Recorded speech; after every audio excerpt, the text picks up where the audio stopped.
Having looked at resonance from a number of different ways now, you might ask the question, what is so crucial about the external force and its association back to the original system?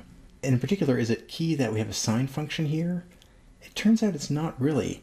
It's mostly the matching frequencies.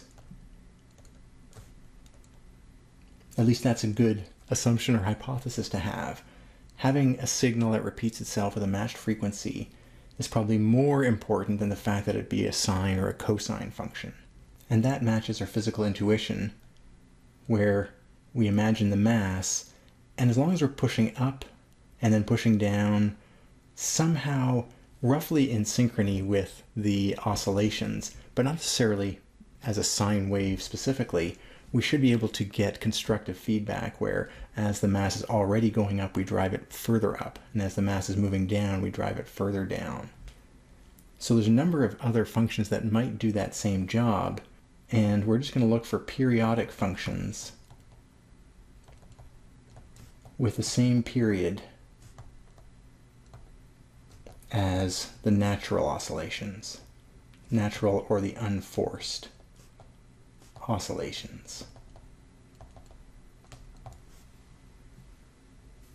With that in mind, let's find out what the period of an oscillation is for this arguably strange looking mass spring system, just keeping in mind that this is, pi squared is around 10-ish, so we're talking about 2.5 as our spring constant here. The pi is going to turn out just to be handy for simplifying our algebra later on. In terms of our solution, remember that our yc would come from having the solution to this equation. So we get r is equal to plus or minus the square root of pi squared over 4 times -1, or r would be plus or minus simply pi over 2 times root -1. And that would mean our solution would look like some coefficient times cos of pi over 2t and some other coefficient times sine of pi over 2t. In terms of period, let's relate those two. This is the frequency in radians per second, and the period is the natural period, 2 pi, divided by that multiplier, and we end up with a nice period of 4 seconds if we use the standard SI units. Knowing the period that we have for this system, what we can do is write an external function that has some nice periodicity to it. And what we're going to do is have it on and then off, and then on and then off, and then on and then off. So this would be akin to someone pushing a swing on the upswing and then just leaving it alone on the downswing, up and down. This would be 1 Newton. This would be our F external graph. And because we said the period was 4, we want to complete one all on and all off cycle in 4 seconds. And we can just keep doing that, 10 and 12 and so on. And then we just keep repeating that forever. What would that look like in terms of step functions, which we can take the transform of? Well, we would have on from 0 to 2, so u0 minus u2. We have nothing from 2 to 4. Then we'd have on from 4 to 6.